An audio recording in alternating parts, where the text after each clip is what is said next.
Headphone लावा सगळ्यांनी. Speaker on करू नका मोबाईलचा, इकडे ऐकू येत असेल. नमस्कार, सर्वांचं हार्दिक स्वागत. आज रक्षाबंधन आणि संस्कृत दिन असा योग आहे आणि त्यानिमित्त सर्वांना शुभेच्छा. इकडे पुस्तकामध्ये बघा, पहिल्या पानावरती एक प्रार्थना आहे, ती तुमच्यासाठी मी म्हणतो आणि मग आपण सुरू करूया. वक्रतुंड महाकाय सूर्यकोटी समप्रभ निर्विघ्नं कुरु मे देव सर्वकार्येषु सर्वदा. नमामि शारदां देवीं वीणा पुस्तकधारिणीं विद्यारंभं करिष्यामि प्रसन्ना भव सर्वदा. गुरुर्ब्रह्मा गुरुर्विष्णुः गुरुर्देवो महेश्वरः गुरुस्साक्षात् परब्रह्म तस्मै श्री गुरवे नमः. संस्कृतं ये प्रशंसन्ति संस्कृतिं स्वदेशं ये च शंसन्ति धन्यं जीवन्ति ते नराः. पुढचं पान बघा, पान नंबर 1 च्या आधीच त्याच्यावरती लिहिल्यावरती काय टायटल आहे बघा, पठत बोधत. पठत म्हणजे वाचा, बोधत म्हणजे समजून घ्या. कह समयः म्हणजे काय वेळ आहे, व्हॉट इज द टाइम. खाली घड्याळ दिली आहेत आणि खाली लिहिलंय एकवादनम द्विवादनम त्रिवादनम चतुर्वादनम. म्हणजे 1 वाजला, 2 वाजले, 3 वाजले, 4 वाजले, 5 वाजले.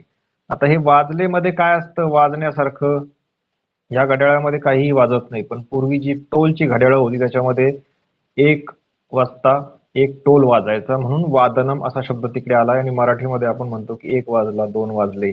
ऍक्च्युली वाजत काही नाही, पण टोल वाजायचे पूर्वी, म्हणून ते तसंच राहिलं भाषेमध्ये. तर संस्कृतमध्ये याला एकवादनम द्विवादनम वगैरे म्हणतात. खाली बघा एक दिलंय, बालकः कदा किम करोति. बालक कधी काय करतो. 6ची वेळ दाखवली आणि खाली लिहिलंय षड्वादने उत्तिष्ठती. 6 वाजता उठतो. सपाद षड्वादने दंत धावनम करोति. 6:15 वाजता दात घासतो. सार्ध षड्वादने स्नानम करोति. 6:30 वाजता अंघोळ करतो. पादोन सप्तवादने दुग्धम. 7 वाजता दूध पितो. सप्तवादने अध्ययनम करोति. 7 वाजता अभ्यास करतो. खाली आहे सार्ध सप्तवादने गृहकार्यम करोति. 7:30 वाजता घरातली कामं करतो. आणि अष्टवादने प्रातराशम करोति. 8 वाजता प्रातराशम असा शब्द आहे, प्रातराशमच्या तिथे लिहून घ्या ब्रेकफास्ट किंवा नाश्ता. पेन्सिलनी पेननी कसंही लिहून घ्या. प्रातराशम हा नवीन शब्द आहे आपल्यासाठी. प्रातराशम म्हणजे नाश्ता करतो. सार्ध अष्टवादने गणवेशम धारयती. 8:30 वाजता युनिफॉर्म घालतो, गणवेश. 9 वादने द्विचक्रिकया शालाम गच्छती. 9 वाजता द्विचक्रिका म्हणजे सायकल, दुचाकीने शाळेला जातो. 10 वादने विद्यालय प्रारंभ भवती. 10 वाजता विद्यालय सुरू होते. आणि सार्ध पंचवादन पर्यंतम शालातः गृहम आगच्छती. 5:30 वाजेपर्यंत शालातः गृहम शाळेतून घरी येतो. आगच्छती म्हणजे येतो. आता इथे आपण जे शिकण्यासारखं काय तर एकवादनम द्विवादनम असं आपण शिकलो होतो. पण खाली काय झालंय षड्वादने, सपाद षड्वादने, वादने असं झालंय. मग फरक काय पडला अर्थामध्ये, तर एकवादनम म्हणजे 1 वाजला आणि एक वादने म्हटलं की 1 वाजता. षड्वादने म्हटलं की 6 वाजता. मग 6 वाजले असं जर म्हणायचं असेल तर षड्वादनम असं म्हणावं लागेल.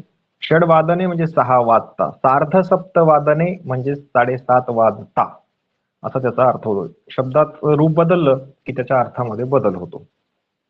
इथपर्यंत कोणाला काही अडचण आहे का?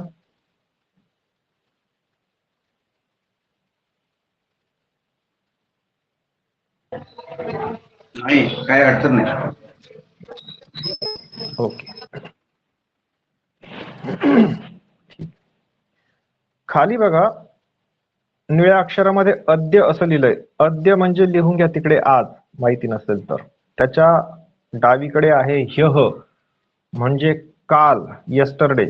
श्वः लिहिलंय तिकडे पुढे त्याचा अर्थ होतो टुमारो, उद्या.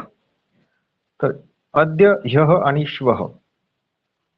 अद्य सेंटरला आहे खालच्या लाईन मध्ये, आणि तिकडे बघा अद्य मंगल वासरः असं लिहिलंय. वासरः म्हणजे दिवस. कोणता दिवस? मंगलवासरः.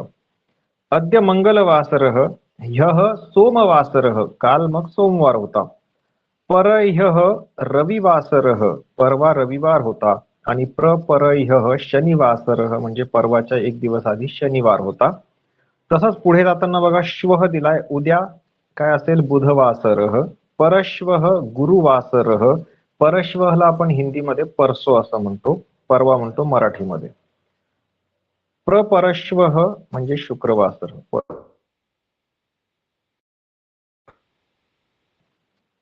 आता तुम्हाला तालिकाम पूरयत, तालिकाम पूरयत, तालिका म्हणजे टेबल, पूरयत म्हणजे भरा. वर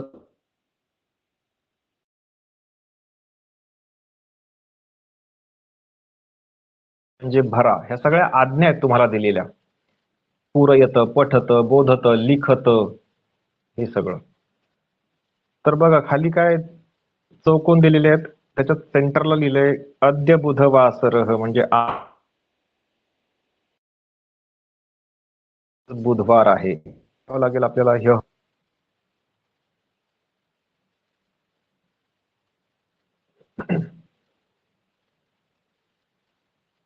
सांगा कोणीतरी. आज बुधवासरः असेल तर ह्यः मंगलवासर. मंगलवासरः असं म्हणायचं व्यवस्थित. त्याच्या मंगलवासर. बाजूला ओके. त्याच्यानंतर आहे सोमवासरः असं लिहिलेलं आहे. त्याच्यावरती काय लिहावं लागेल आपल्याला? परह्य. परह्यः. ह्यच्या पुढे विसर्ग आहे, परह्यः. तो विसर्ग जो आहे तो श्वास जोरात बाहेर टाकण्याचा आहे, परह्यः. त्यामुळे प्राणायाम होऊन जातो आपला एक. आणि प्रपरह्यः रविवार. ओके, ते लिहिलेलं आहे शेवटच्या याच्यामध्ये. आता पुढे बघा श्वहच्या खाली काय लिहिणार आपण? गुरुवासर. गुरुवासरः. त्याचा एक भाषेत टोन पकडायचा, गुरुवासरः. मग परश्वः काय लिहावं लागेल आपण? शुक्रवासर वरती परश्वः म्हणजे परसो, परसो शुक्रवार आहे. आणि शेवटच्या चौकोनामध्ये काय लिहू आपण? दोन्ही जागा रिकाम्या आहेत. प्रपरश्वः शनिवासर. शुक्र शनिवासरः. प्रपरश्वः. ओके, या पानामध्ये काही अडचण आहे तुम्हाला कोणाला? नाही. ठीक. माईक बंद करा सगळ्यांनी. पुढचं पान बघा, पान नंबर 1. चित्रपद कोश असं दिलंय टायटल. एक चित्राच्या शब्दांचा कोश आहे, हा डिक्शनरी आहे. परिचित फळं आहेत आपली, ही वापरायला लागतील आपल्याला पुढे वाक्यांमध्ये. तर आंब्याला आम्रम, द्राक्षा, कदली, सेवम, कलिंगम या शब्दाच्या उच्चाराकडे लक्ष द्या. कलिंगम असं आहे ते, तिथे ड नाही येतो, कलिंगम. कलिंगड आपण त्याला मराठीमध्ये म्हणतो, टरबूज. मधुकर्कटी म्हणजे पपई. नारंगम, पुन्हा एकदा तो आलाय कलिंगम मधला अंग, नारंगम संत्री. पनसम म्हणजे फणस. डाळिंबम डाळिंब आहे. काकह कावळा. चटका चिमणी. शुकह पोपट. कपोतः कबूतर. मयूरः मोर. बकह म्हणजे बगळा. सारिका म्हणजे मैना. शेनह हा कोण आहे? बहिरी ससाणा म्हणतो आपण त्याला, बाज म्हणतात हिंदीमध्ये, इंग्लिशमध्ये हॉक म्हणतात. शेनह. हंसह हा हंस आहे, स्वॅन म्हणतात त्याला इंग्लिशमध्ये. पुढचं पान बघा. हे सगळं पटापट बघून घेऊ आणि सुरू करू आपण पुढे. सिंह माहिती आपल्याला. भल्लुकह भालू, हिंदी में कहते हैं इसको भल्लुकह भालू. मराठीत काय म्हणतात? अस्वल, अस्वल. शशह हा ससा आहे, रॅबिट. गजह हत्ती. वृकह हा लांडगा आहे किंवा कोल्ह्याला पण वृकह म्हणतात. व्याघ्रह टायगर आहे, वाघ. नंतर मम लेखन वस्तूनी, माझ्या लिहिण्याच्या वस्तू. स्केल आहे, मापिका. पुनःपूरणी म्हणजे काय असेल तर रिफिल आहे. पुनःपूरणी, पुन्हा भरण्याजोगी जी असते ती पुनःपूरणी, रिफिल. लेखन पुस्तिका, नोटबुक, वही. मार्जकः इरेजर, खोड रबर. मार्जन करणे Yes. म्हणजे खोडणे. पापाचं मार्जन, परिमार्जन आपण असं म्हणतो ना मराठीमध्ये. पापाचं परिमार्जन केलं पाहिजे म्हणजे काय, तर पाप धुवून टाकलं पाहिजे, खोडून टाकलं पाहिजे, नष्ट केलं पाहिजे. तर तिथून शब्द आलाय मार्जकः. किंवा मंजन म्हणतो आपण दात घासताना. तिथे सुद्धा आपण दाताला काय करतो, मार्जन करतो दातांचं, म्हणून ते मंजन आहे. लेखनी पेन. स्यूतः पिशवी, बॅग. पुढे कक्षा वस्तूनी, वर्गातल्या वस्तू बघा काय काय. तर व्यजनम म्हणजे पंखा, वातायनम खिडकी, वात जिथून येतो ती वातायनम. फलकम बोर्ड. आसंदह खुर्ची, उत्पीठिका म्हणजे टेबल, आणि सुधाखंड म्हणजे खडू, खडूचे तुकडे. पुढचं पान बघा, पुष्पाणी. कमलम माहिती आहे आपल्याला. पाटलम हा गुलाब आहे, गुलाबाला पाटलम म्हणतात. हे शब्द लक्षात ठेवायचे, माहित नाही, बाकीचे माहिती आहेत आपल्याला. जास्वंदाला जपाकुसुमम म्हणतात, जपाकुसुमम. सूर्यपुष्पम म्हणजे सनफ्लावर, सूर्यफूल. सेवंतिका हे आहे झेंडूचं फूल, मेरीगोल्ड म्हणतात त्याला, गेंदे का फूल हिंदीमध्ये म्हणतात. चंपकम आहे चंपा, चंपा चमेली, मँगोलिया म्हणतात इंग्लिशमध्ये. आता ग्राम्य पशवः बघा. ग्राम्य म्हणजे गावातले पशु, हे पाळीव प्राणी आहेत. आणि त्याच्या आधी आपण काय बघितलं होतं, वन्य पशवः. बघा पान नंबर 2 वरती सगळ्यात वरती टायटल काय, वन्य पशवः. वन्य पशवः म्हणजे जंगली प्राणी, ग्राम्य पशवः गावातले प्राणी, पाळीव प्राणी. धेनुः गाय आहे, महिषी म्हैस आहे, अजा म्हणजे बकरी आहे, मेषः हा मेंढा, मेंढी, गर्दभः हा गाढव आहे, गर्दभः असं म्हणायचं, गर्दभः. शुनकः कुत्रा आहे, अश्वः घोडा आहे, उष्ट्रः उंट आहे, आणि मार्जारः हा बोका आहे. ऍक्च्युली याला मांजर नाही म्हणायचं, मार्जारः बोका. बिडाली म्हणजे बिल्ली असतं, हा कॅट आहे. खाली बघा क्रीडा असं दिलंय, क्रीडा म्हणजे खेळ. शीघ्रम कथयत, शीघ्रम कथयत, फलद्वयस्य नाम ही कथयत. लवकर सांगा, लवकर सांगा, फलद्वयस्य नाम ही कथयत म्हणजे दोन फळांची नावे सांगा. सांगा बरं दोन फळांची नावे. आम्रम. आणि आम्रम, कदली. कदली, कदली. ओके. सेवम. सेवम. ओके. पक्षीद्वयस्य कलिंगडम, नाम. ओके. पक्षीद्वयस्य नाम ही कथयत. ककः. ओके. शुकः. पुष्पद्वयस्य नाम ही कथयत. पुष्पद्वयस्य. काकः जपाकुसुम. ओके. जपकुसुमम, पाटलम, कमलम. ओके. चला पेज नंबर 4 वर आता जसं थोडंसं सुरुवात झाली, आपलं इंट्रोडक्शन झालंय. पेज नंबर 4 वर परिचय आहे. तुम्हाला मी इंट्रो डेमो व्हिडिओ जो पाठला त्याच्यामध्ये मी शिकवलं होतं, तरी पण आता परत एकदा शिकूया. हा प्रथम घटक आहे. प्रथम घटक, पहिला घटक, फर्स्ट युनिट, परिचय. हे आहे इंट्रोडक्शन. तो मुलगा म्हणतोय, अहम छात्र, मी विद्यार्थी आहे. मम नाम राहुल, माझे नाव राहुल आहे. मम माता विदुला म्हणजे माझी आई विदुला आहे. मम पिता सुरेश, माझे वडील सुरेश आहेत. मम म्हणजे माझा, माझी, माझे. अहम म्हणजे मी. आणि तो त्या मुलीला म्हणतोय, त्वम छात्रा त्वम राधा, तू विद्यार्थिनी आहेस आणि तू राधा आहेस. एषः अथर्वः, हा अथर्व आहे. एषा रमा, ही रमा आहे. सह दीपेशः, तो दीपेश आहे. आणि सा श्रेया म्हणजे ती श्रेया आहे. इथे एषः, एषा, सह, सा असे हा, ही, तो आणि ती असं सरळ सरळ फरक दिसतोय आपल्याला. हिंदीमध्ये असा फरक सांगता येत नाही, मराठी असल्याचा हा फायदा आहे. कृती काय करायची तुम्हाला खाली बघा. कृती ही, एवं सर्वे छात्राः स्वपरिचयं कथयन्ति तथा स्वमित्रस्य नाम वदन्ति. अशा प्रकारे सगळ्या विद्यार्थ्यांनी स्वतःचा परिचय द्यायचा आहे आणि स्वतःच्या मित्राचं नाव सांगायचंय, बोलायचंय.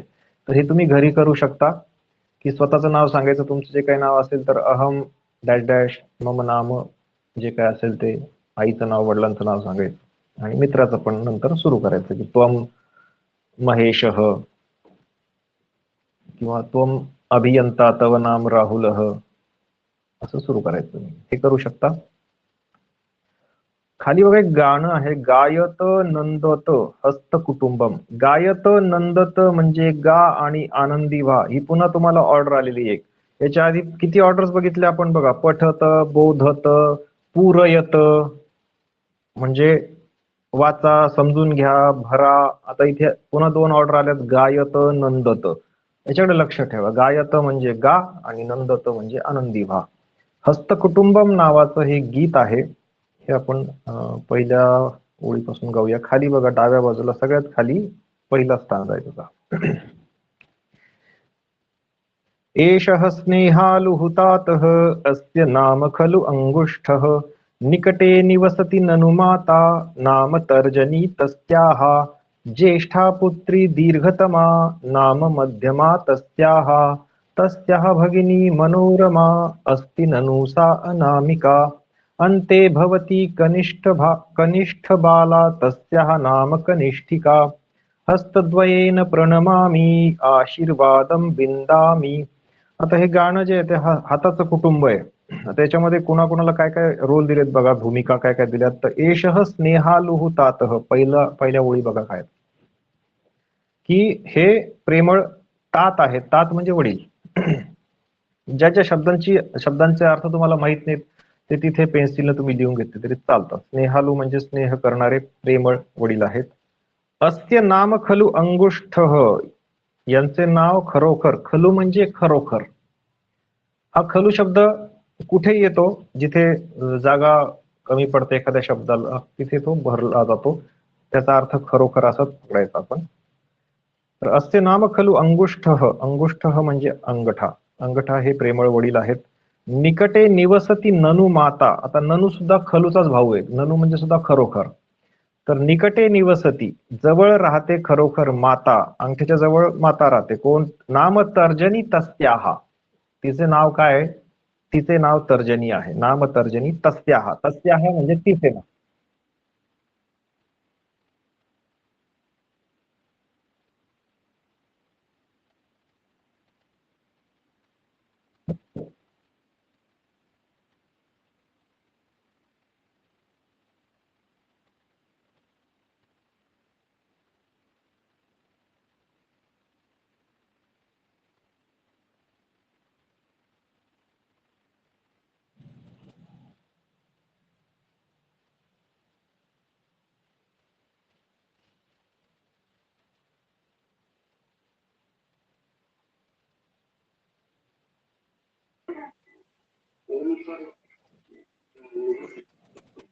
हॅलो, हा येतोय का माझा आवाज?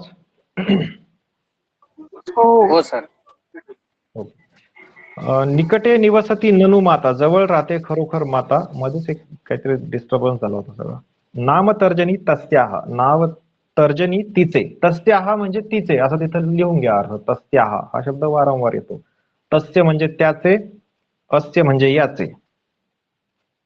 तिसरं बघा काय, ज्येष्ठा पुत्री दीर्घतमा. प्रत्येक शब्दाचा अर्थ समजून घ्या. ज्येष्ठा म्हणजे मोठी, पुत्री म्हणजे मुलगी. मोठी मुलगी कोण आहे? दीर्घतमा. दीर्घतमा म्हणजे सगळ्यात लांब असलेली, तिला दीर्घतमा नाव दिलंय. आणि नाम मध्यमा तस्याहा, नाव तिचं काय तर मध्यमा आहे. तस्याहा म्हणजे तिचे नाव, मध्यमा तिचे. त्याच्या पुढचं बघा काय, तस्याहा भगिनी मनोरमा, तिची बहीण आहे मनोरमा. मनोरमा म्हणजे मनाचं रंजन करणारी.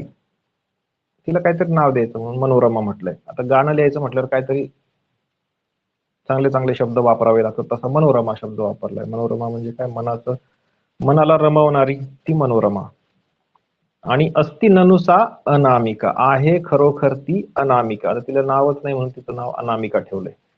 आणि अंते भवती कनिष्ठ बाला, शेवटी आहे कनिष्ठ बाला, सगळ्यात लहान मुलगी. कनिष्ठ म्हणजे छोटी, बाला म्हणजे छोटी मुलगी.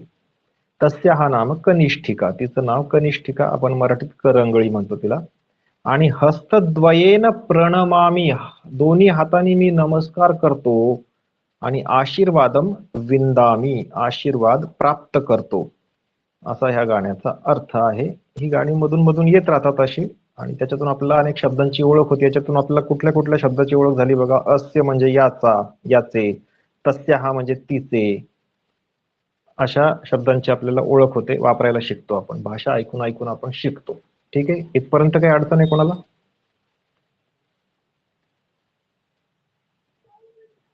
नाही.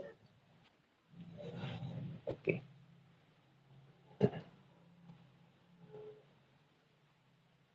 ठीक आहे, पेज नंबर 5 बघा आता. लेसन नंबर 2 आहे, पाठ क्रमांक 2. कह, का आणि किम.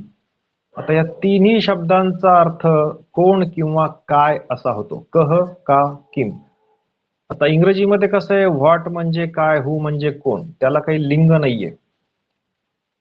किंवा मराठीमध्ये सुद्धा आपण कोण किंवा काय असं म्हणतो तेव्हा त्याला काही लिंग वगैरे नसतं, की कोण म्हणजे आपण पुरुषाबद्दल विचारतोय, महिलेबद्दल विचारतोय, का आणखी कशाबद्दल विचारतोय, असं काही क्लिअर होत नाही त्याच्यामध्ये. पण संस्कृतमध्ये ही परफेक्ट लँग्वेज का आहे, तर इकडे सगळं परफेक्ट आहे.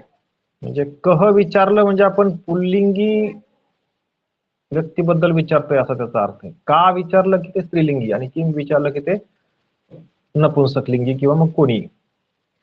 म्हणून ते कह, का, किम तिन्हीचा अर्थ काय, व्हॉट किंवा हु. तिकडे लिहून घ्या, कोण किंवा काय. त्याचा उपयोग जेव्हा आपण करू तेव्हा तुमच्या लक्षात येईल ते कसं वापरायचं. 2.1 बघा. एषः आणि सह, हा आणि तो. एषः असीमः, हा असीम आहे. एषः चलति, हा चालतो. कः चलति, एषः असीमः चलति, हा असीम चालतो. आता इकडे कह वापरलाय कारण असीम जो आहे तो पुल्लिंगी आहे. सह प्रसादः, तो प्रसाद आहे. सह धावती, तो धावतो. कह धावती, सह प्रसादः धावती, तो प्रसाद धावतो. इकडे एषः आणि सहचा वापर आहे, हा आणि तो. मग योगेशः धावती, खाली बघा, योगेश धावतो. अर्जुनः गच्छति, अर्जुन जातो. मेघः वर्षति, ढग बरसतो. सिंहः गर्जति, सिंह गरजतो. खाली कृती दिली आहे बघा. छात्राः मंजुषा द्वयस्य सहाय्येन वाक्यानि वदन्ति. छात्राः म्हणजे विद्यार्थ्यांनी काय करायचंय, मंजुषा द्वय असा शब्द वापरलाय. मंजुषा म्हणजे बॉक्स, पेटी. प्रश्न मंजुषा असा शब्द तुम्ही ऐकला असेल कधीतरी. प्रश्न मंजुषा म्हणजे काय, तर क्वीज असतो. प्रश्न मंजुषा म्हणजे एखाद्या बॉक्स मध्ये ते प्रश्न ठेवलेले असतात, त्यातून आपण चिठ्ठ्या उचलतो, त्याला आपण प्रश्न मंजुषा म्हणतो. तिथून शब्द आलेला आहे मंजुषा, म्हणजे पेटी छोटीशी किंवा बॉक्स. तर मंजुषा द्वय असं वापरलंय. दोन बॉक्सेसच्या सहाय्याने मदतीने वाक्यानी वदंती म्हणजे वाक्य बोलतात. तर डाव्या बाजूला जे आहेत ते कर्ता दिलेले आहेत, उजव्या बाजूला क्रियापद दिलेत. कर्ता आणि क्रियापद दोनच शब्दांचं वाक्य होतं बघा. तर छात्रः, गिरीशः, सिंहः, मयूरः, काकः, गजः, मूषकः, शुनकः, शुकः, शिक्षकः, बालकः, अश्वः आणि मर्कटः, इतके सगळे कर्ता आहेत. तर या शब्दांचे अर्थ तुम्हाला माहित असतील. कुठल्या शब्दाचा अर्थ माहित नाही याच्यातल्या?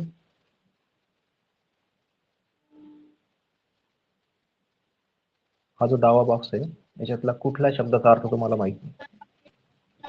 शुनक. शुनकः, उद्दिष्टते. शुनकः म्हणजे कुत्रा. शुनक. कुत्रा कुत्रा. उद्दिष्टते. शुकः. डाव्या बाजूचा विचारतो सध्या, उद्दिष्टते. ते उजव्या बाजूचं आहे. डाव्या बाजूचे सगळे समजले. छात्र म्हणजे विद्यार्थी, गिरीश हे नाव मुलात, शुकः. सिंह शुकः. पोपट.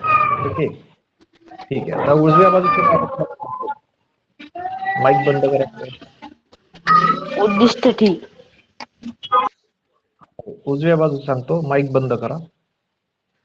पठती म्हणजे वाचतो किंवा वाचते. गच्छती जातो, आगच्छती येतो, लिखती लिहितो, खादती म्हणजे खातो, उपविशती म्हणजे बसतो. जे माहित नाही ते लिहून घ्या. उपविशती बसतो. उत्तिष्ठती म्हणजे उठतो. पिबती पितो. पश्यती बघतो. नृत्यती नाचतो. खेलती खेळतो. गायती म्हणजे गातो.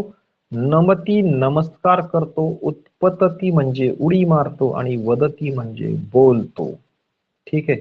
तर तुम्हाला वाक्य कशी लिहायची बघा, हे घरी तुम्ही करायचंय. काय करायचंय की छात्र पठती, विद्यार्थी वाचतो. गिरीश गच्छती किंवा गिरीश उपविशती म्हणजे गिरीश बसतो. सिंह काय करतो? सिंह काही लिहू शकता तुम्ही. नृत्यती पण लिहू शकता, काही प्रॉब्लेम नाहीये. सिंह नाचतो. वाक्य बनवायचे. वाक्याचा अर्थ काय होईल याचा सध्या विचार करायचा नाही. गच्छति. मयूर काही पण लिहू शकता तुम्ही. मयूर खेलती, मयूर गायती वगैरे लिहू शकता. काक पश्यती म्हणजे कावळा बघतो. उजव्या बाजूचा जो बॉक्स आहे त्याच्यामधले सगळे अर्थ मी सांगितले. तरी कोणाला काही अडचण असेल तर विचारा. एखादा शब्द माहित नसला. क्रियापद आहेत सगळी.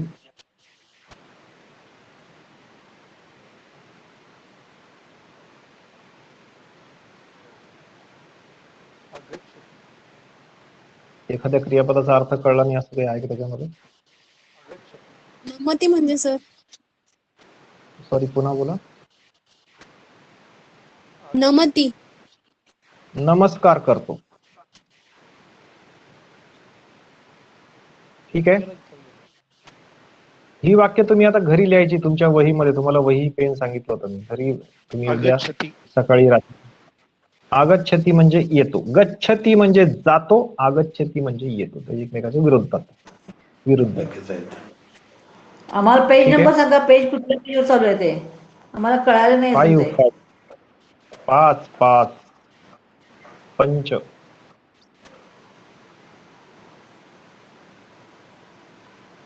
कळलं पेज?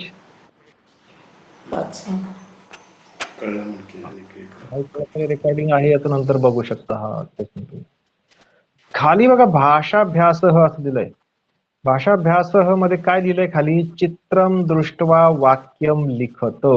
या वाक्याचा अर्थ काय होतो? चित्र पाहून वाक्य लिहा.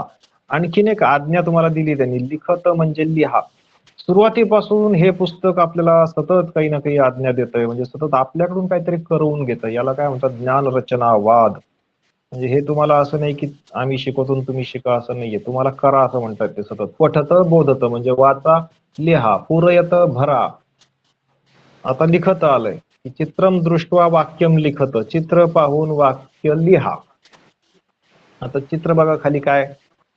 एक विद्यार्थी काहीतरी लिहितोय. मग आपण काय वाक्य लिहू याच्यामध्ये संस्कृत मध्ये? छात्रः लिखति. हा, पण तो एकटाच आहे त्याच्यामुळे आपण लिहू छात्र लिखती. छात्र लिखती. आता पुढे बघा एकटाच उंदीर आहे काहीतरी खातोय. काय लिहू आपण?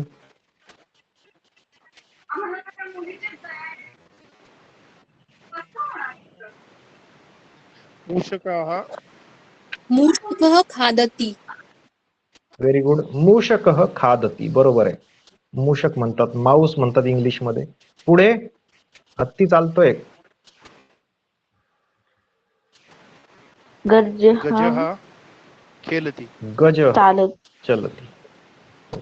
गजः चलती. खेलति. हत्ती चालतो. हा, चलती म्हणू शकतो, चालतोय तो.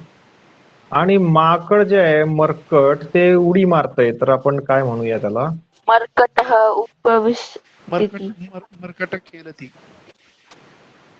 उडी मारतोय. उडी मारण्यासाठी आपल्याकडे मर्कटः शब्द आहे उत्पतति. उत्पतती. उत्पतन.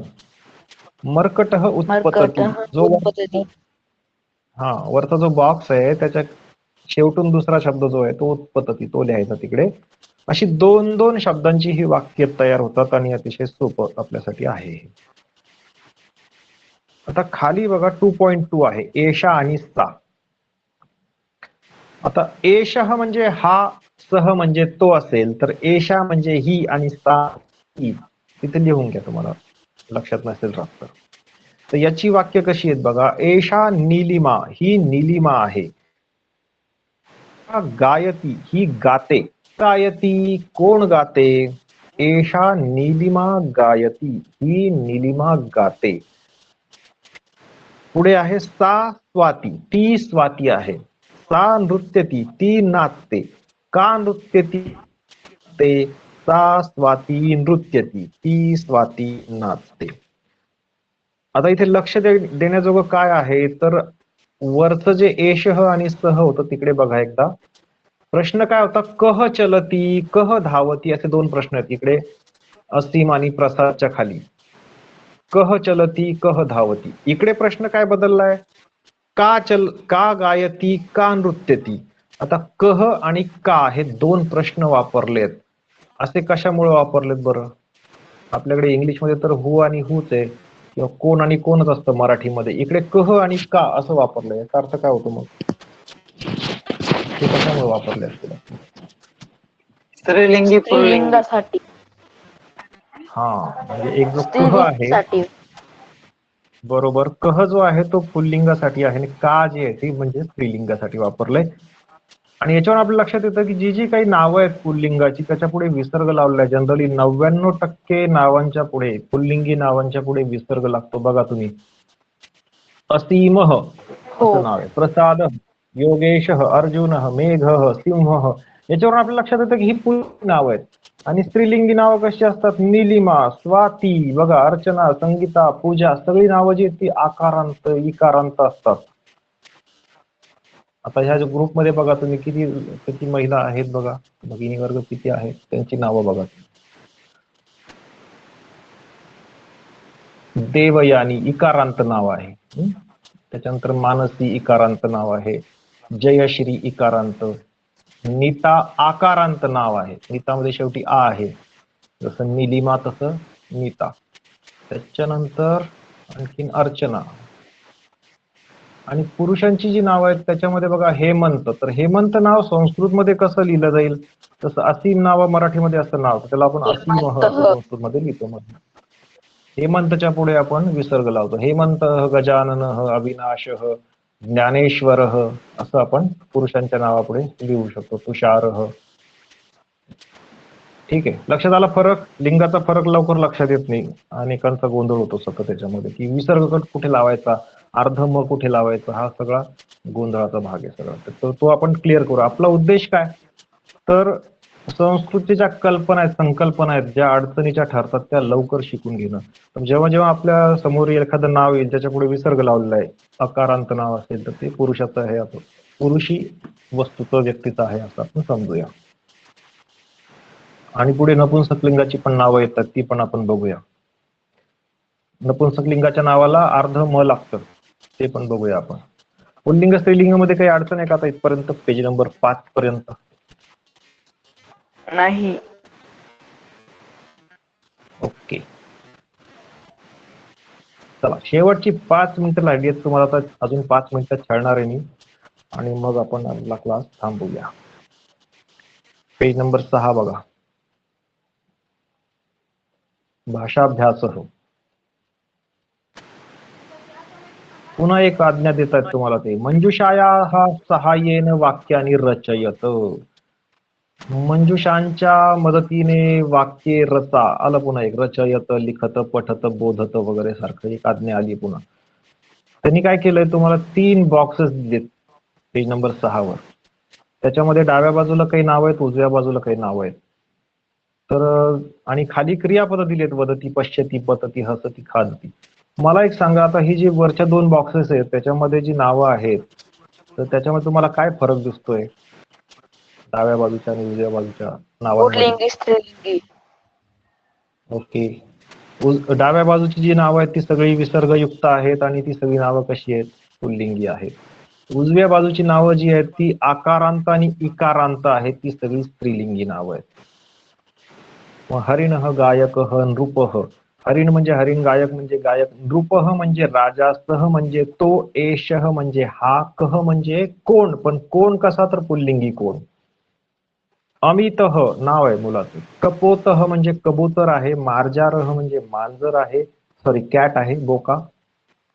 शुक म्हणजे पोपट आहे. सिंह म्हणजे लायन आहे. आता उजव्या बाजूला बघा, यातली काही नावं आपल्या ओळखीची काही नाहीये. चटका म्हणजे आपण आता बघितलं चिमणी आहे. पिपिलिका ही मुंगी आहे, तिथे लिहून घ्या मुंगी, अँट. बालिका बालिका आहे, विद्यार्थिनी विद्यार्थिनी आहे, महिला मक्षिका काय असेल बरं? माशी. माशी. माशी. माशी. गीता आहे म्हणजे नदी आहे, सा म्हणजे ती आहे, सह म्हणजे जर तो असेल तर सा म्हणजे ती आहे, एषा म्हणजे ही आहे. माईक बंद करा.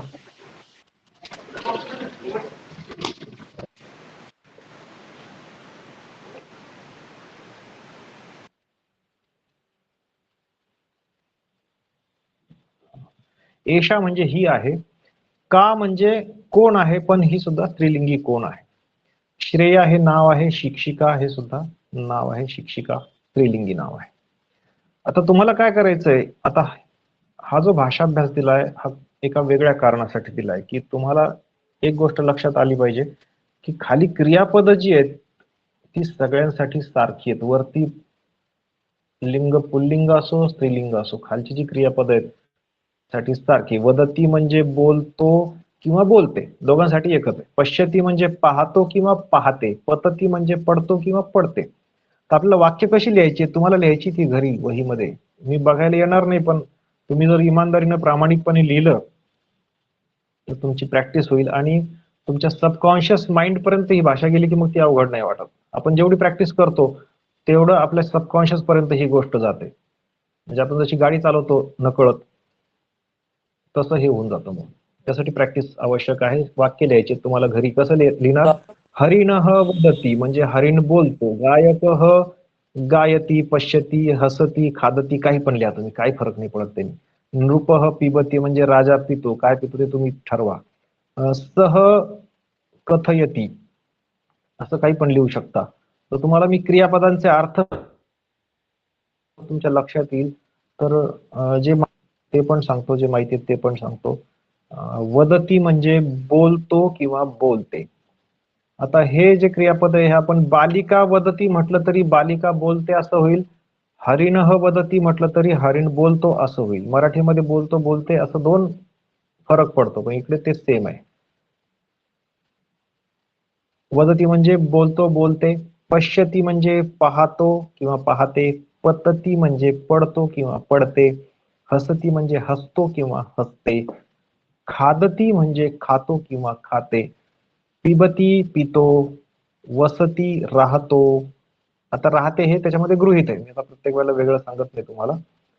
कथयती म्हणजे सांगतो, नमती नमस्कार करतो, वहती म्हणजे वाहतो, गायती गातो, चलती चालतो, उपविशती बसतो, क्षिपती म्हणजे फेकतो. आता क्षिप म्हणजे फेकणे. आपण सकाळी महिला वर्ग काय करतात, उठून पाणी घेऊन अंगणात तसं फेकतात, त्याला काय म्हणतो आपण? सडा मारणे. हा, त्याला एक क्रियापद आहे बघा मराठीमध्ये एक विशेष. शिंपडतो. हा, शिंपडणे, शिंपणे, सडा सडे शिंपती मृदुल जलांनी असं गाणं आहे बघा आपल्याकडे, शिंपणे. तर तो शिंपणे जे क्रियापद आहे ते क्षिपतीवरून आलेलं आहे. क्षिप म्हणजे फेकणे.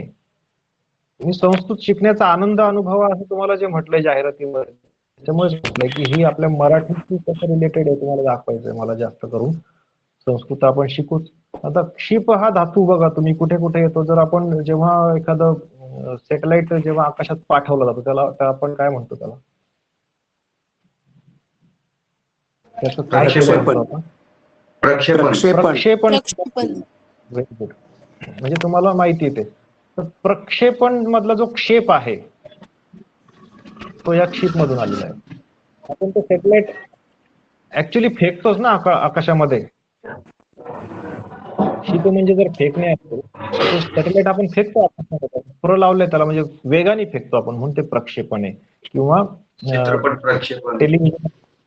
हा, तर टेलिव्हिजन आकाशवाणीचं जे असतं ते सुद्धा प्रक्षेपण असतं, कारण तिथून आपल्या अंगावर आपण टीव्हीवर बघतो त्यांचे कार्यक्रम. उत्तिष्ठती म्हणजे उठतो. उत्तिष्ठ जाग्रत वगैरे नाही का मंत्र, तो उत्तिष्ठ जाग्रत प्राप्यवरांनी बोलत वगैरे, तिथे उत्तिष्ठ म्हणजे उठा, जागे व्हा. तिष्ठती म्हणजे थांबतो. मी तिष्ठत थांबलो असं मराठीमध्ये आपण म्हणतो की तिष्ठलो मी तिथे. गच्छती म्हणजे जातो, आगच्छती येतो, भ्रमती म्हणजे फिरतो, व्यजनम भ्रमती म्हणजे पंखा फिरतो, भ्रमण म्हणजे भटकंती, गर्जती म्हणजे गरजतो, मेघ गर्जती. मेघ गर्जती म्हणजे आकाश गरजतो, आभाळ गरजतो. तर तुम्हाला वाक्य लिहायचे, सगळी स्त्रीलिंगी आणि सगळी पुल्लिंगी नावं वापरून, ती सगळी क्रियापदं वापरून जितकी तुम्हाला वाक्य लिहिणं शक्य आहे तितकी वाक्य लिहायची आणि ती समजून घ्यायची. ती एकदा मोठ्याने बोलायची. भाषा कधी येणार तुम्हाला? वाचल्याने येणार नाही. तुम्हाला कसं काय करावं लागेल? बोलावं लागेल तुम्हाला. मोठ्याने उच्चार करायचे. घरातले लोक तुम्हाला वेड समजोत, काही समजो, पण तुम्ही जोपर्यंत मोठ्याने ओरडत हरिणः पश्यती, गायकः गायती, नृपः हसती, असं तुम्ही मोठ्या मोठ्याने म्हणा. तुमच्या जिभेला, गालाला, तोंडाला ह्या भाषेची सवय लागली तरच ही भाषा तुम्हाला येईल. मनात वाचून काही होणार नाही. ठीक आहे, आपण आता जवळपास 3 मिनिटं जास्त घेतलाय आजचा क्लास, काही हरकत नाही. आता खालचे जे बाकीचे एक्सरसाइज आहेत ते आपण उद्या बघूया. आजचा वर्ग इथे थांबवतोय, पण त्यापूर्वी मला फक्त सांगा, तुम्हाला काही शंका, अडचणी, समस्या, त्रास, तकलीफ काही आहे का सांगा.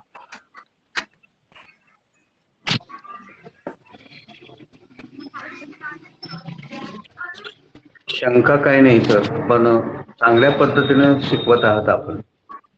फार छान वाटतं. थँक्यू.